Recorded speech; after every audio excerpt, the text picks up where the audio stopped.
Queen Marika wasn't a jar saint. In matter of fact, there is no such thing as a jar saint.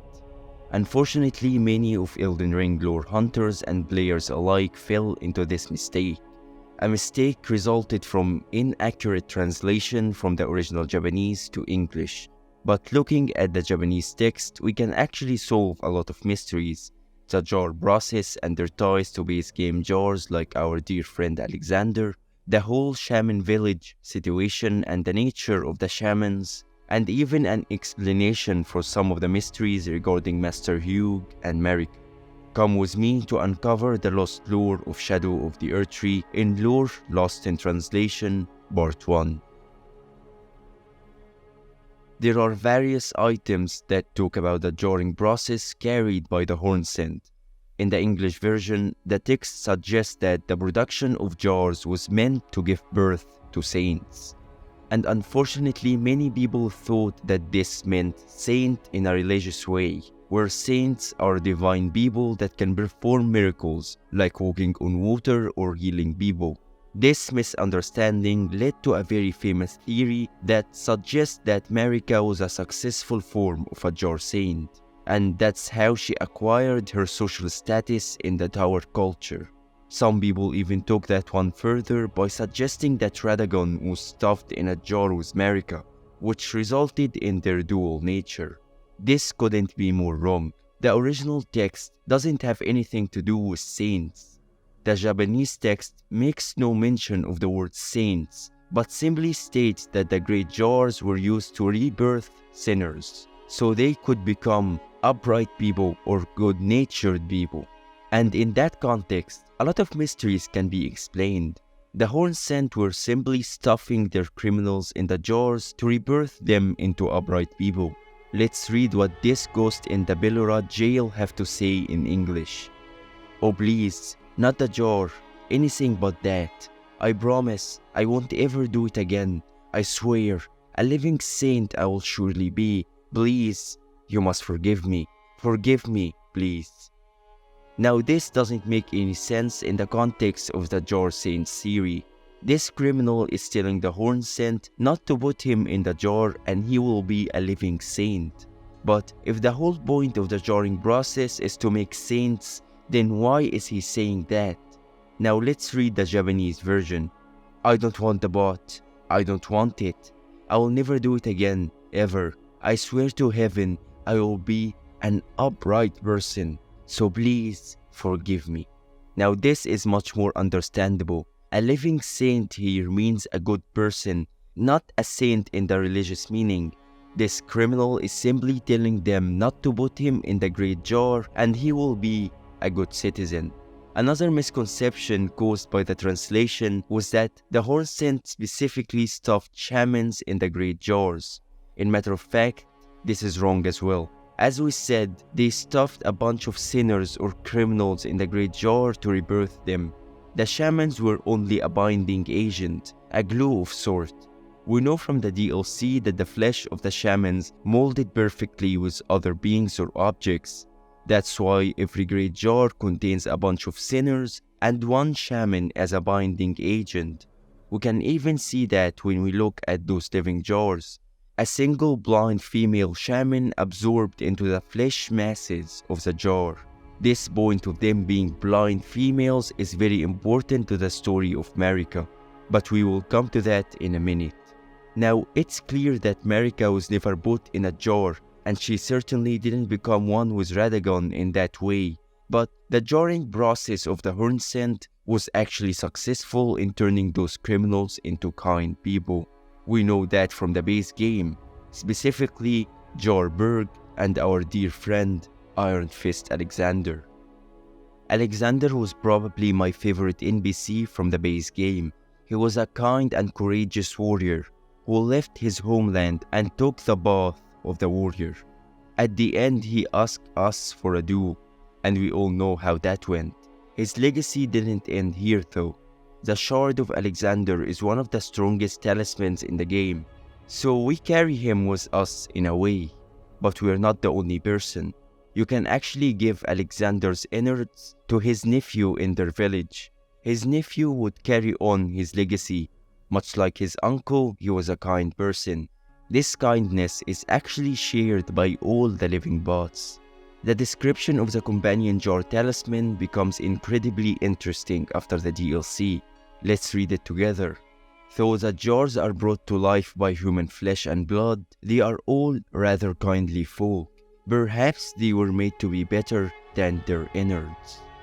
This description is clearly referencing the jarring rituals. It's a testament to the success of the horn scent. The jarring process did rebirth the sinners and criminals of the horn scent into good people. Not just that, if you look at Jarberg after the DLC, you may find it very close in nature to the shaman village, the home of Queen Marika and her fellow shamans. I believe this resemblance is due to the presence of the shamans inside the living jars. It seems like the shaman nature of the jars prevailed in the end. They even turned Jarberg into a replica of their own village in the Shadowlands. Alexander himself says a very interesting line of dialogue when he dies. He tells us that all vessels are destined to one day break. This line is clearly referencing Marika. She is a vessel for the Elden Ring, and despite claiming that she was eternal, we find her broken at the end, proving that Alexander was right, and again pointing at a similarity between both characters. The jar saint theory wasn't the only error caused by translation. There is another one related to Marika and the shamans. It's not an error per se, but putting the word in its true meaning may solve a huge mystery about Marika herself. The kanji or wording used in Japanese to describe the people of Marika is this. Now, a lot of people stop at the basic meaning of the word, which is Miko, the term used to refer to traditional Shinto priestesses. While it's true that this kanji can indeed be translated this way, the more common term for those priestesses is this one, which is indeed pronounced as Miko. On the other hand, this kanji is used to refer to another particular category of Shinto priestesses. We're talking about the Itako, who according to Shintoism are believed to be able to contact the spirit world and summon the deceased and the kami. An Itako priestess isn't different from the common idea of shamans, who typically serves as an intermediary between the afterlife and the world of the living. But in the context of Elden Ring, this distinction is very important due to some special characteristics of the Itako. For example, Itako is a term that can only be used in the feminine, which makes sense since Itako could only be women. This implies that the shaman village should be meant as a village inhabited mostly or maybe only by women. Indeed, it's no coincidence that their models depict only women. Even all the shamans we can see inside the bots are also women. Most likely the village was a small matriarchal society, which brings in mind a couple of other matriarchal societies that can be linked to Marika, most notably the Black Knife Assassins. We know that the Black Knife Assassins were all women and they have close ties to Queen Marika. We also know that they were rumored to be Numen and scions of the Eternal Cities. The Numen are a race from another world. This caused a lot of people, me included, to assume that Marika was from another world. Then the DLC comes and we learn that the shaman village was her hometown. Now we have the Numen, the Black Knife Assassins, and the Eternal Cities, and all of this relates back to Marika. But how? Here comes another translation error. The Numen aren't actually from another world. We can read from the character creation menu that the Numen are descendants of denizens of another world. Another world isn't a translation error per se, but the kanji or Japanese wording used doesn't necessarily mean another world. It can mean another world, or the underworld, or the spirit world. Now, in the context of Shadow of the Erdtree, you probably already know which translation is the right one. It's the spirit world or the underworld, and it was referring to the Shadowlands all along. So the Numen are the descendants of the shamans of the Shadowlands. That would explain why the Black Knife Assassins have close ties to Marika, and why they are all women. Just like their ancestors, the shamans, they too were a matriarchal society. Another supporting evidence is the Hammer of Marika. Its description states that it was made in the land of the Numen outside the lands between.